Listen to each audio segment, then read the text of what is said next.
Hey internet, welcome back. Apologies last week, just was a bit busy in real life. Alright, once again I am sick. That was out of my control. I don't know why, maybe I'm just stressed in real life, just doing way too much. But yeah, apologies, it might sound weird. Okay. So, you probably clicked on this video because you're thinking, why would I want to do did content? Well, the key thing is repeatability or newfound purpose for the old/did content. For example, this is player-owned ports. Now, if you completed this mini game, you would have no reason to come back to it. Besides maybe doing the Meg weekly, which is fair. It's like free XP. So that's one reason. But another reason is to collect these trade goods and make like the armor, not to sell but to disassemble for components. So that kind of brings life back into the minigame.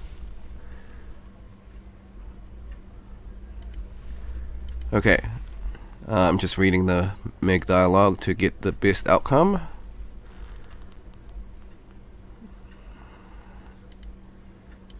Okay.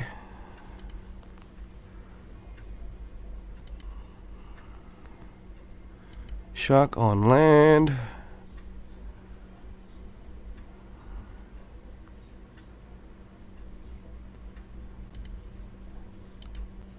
Okay.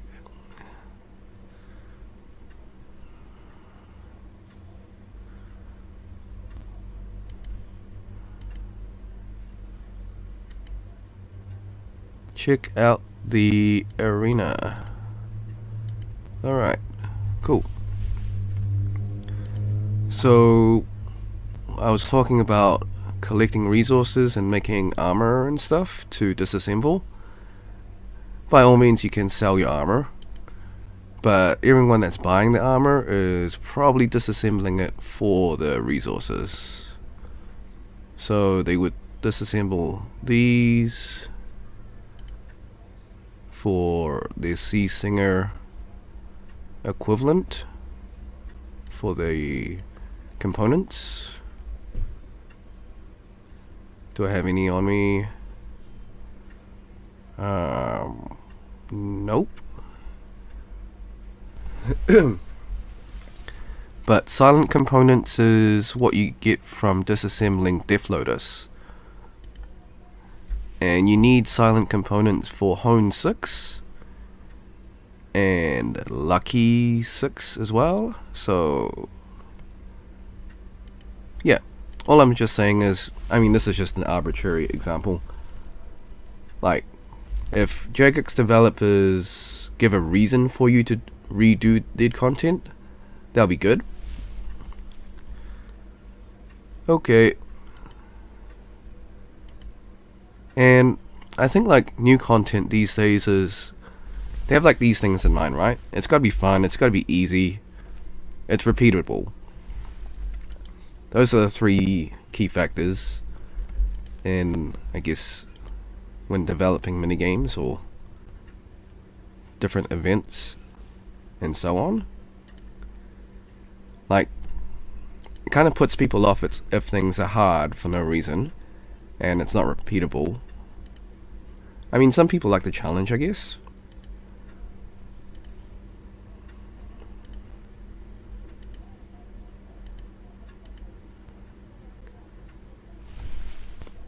Okay. None of these are particularly good. I'll send that one out.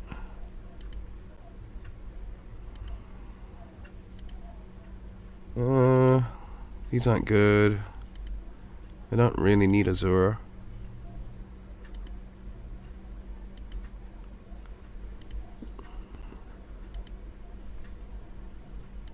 Okay.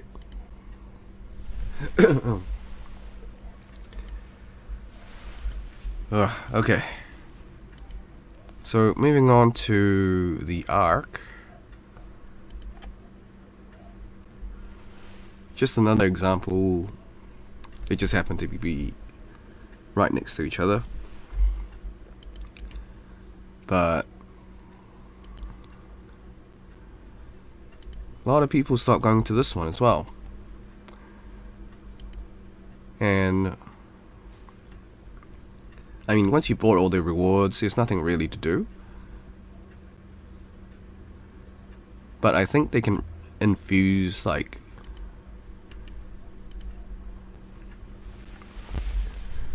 repeatabilities. So for me, I like to go on my private island, I think.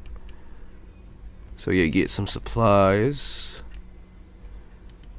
And yeah, I even stopped doing those missions. It's like once you got your rewards, you're good. But like, if you travel to your own island, so travel Uncharted Isles, claimed island.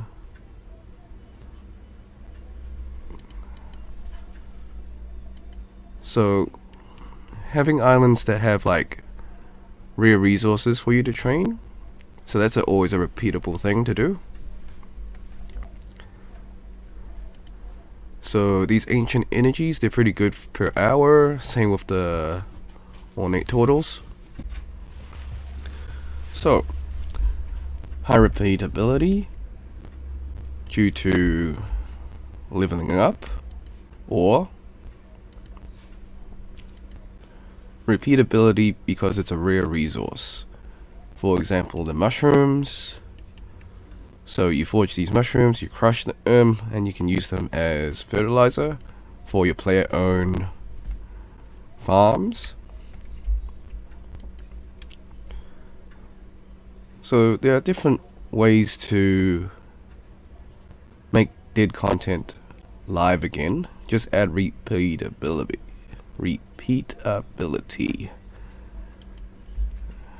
I'm not even gonna blame being sick for that one. I just can't say things. Alright. So, okay, player own farms. Well, before we go to player own farms, we can go to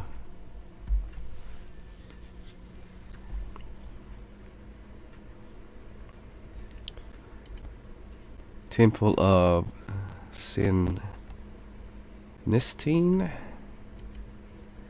I'm bad with names. This in itself is repeatable.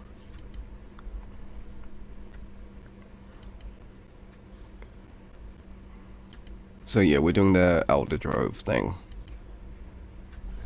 But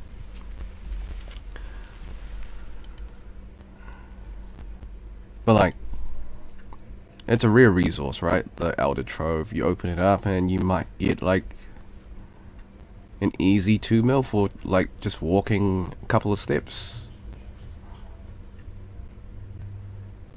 And you get this every 5 minutes, so it's like, it's good to repeat. And it's like a evergreen resource because you continually get it and the resource doesn't really go down because it's basically at like its lowest possible rate, like its out rate. So it's always good. Okay, moving on to player owned farm.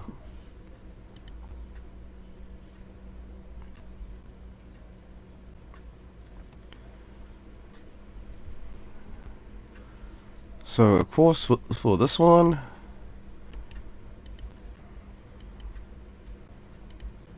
you can always claim eggs, dragon eggs in my case. Don't have any at the moment, but it's always good. You can claim them, sell them. You can collect resources from your player-owned farm animals and use them for other skills. I think we're seeing a theme here: repeatability, rareness of items, all that stuff. And then using those items to either sell to other players or like to train other skills. So, and I think like the Jagex developers talked about this like 2 weeks ago. About what are they going to do with dead content. And honestly, like, just adding that repeatability factor is all they need to bring the content back to life. Like, player-owned farms is constantly repeatable because their resources are so rare. Like, these dino roars are... they sell very high on Grand Exchange.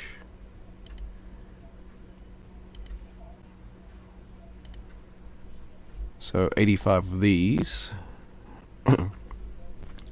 nearly 10k, so that's 850k right there.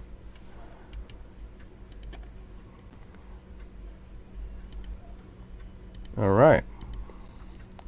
I think you get my point. Like, to add repeatability, you gotta add some either high XP rate, so you can train other skills, or have rare items to train other skills, or those rare items can be used to craft other items. Okay.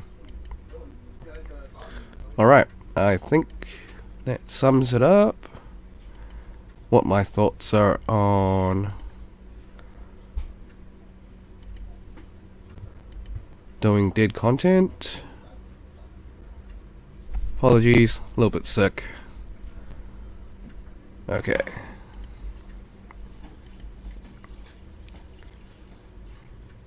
Neat. Alright. So, here are my closing thoughts on dead content.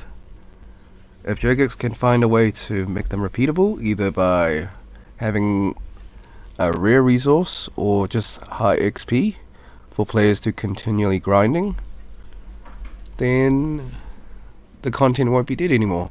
It's like sinkholes. Everybody needs to train dungeoneering. Once they're 200 mil, they still need tokens for other things. Like they need tokens for the lucky token for their elite Guard Wars dungeons. So it's a never-ending cycle. That's why sinkholes never goes out of fashion, because there's always that repeatability. Alright, thanks for watching. Thanks for putting up with my sickly voice. I'll see you in the next one, hopefully next week, maybe 2 weeks if I'm sick, like really sick. Okay, until next time, see ya.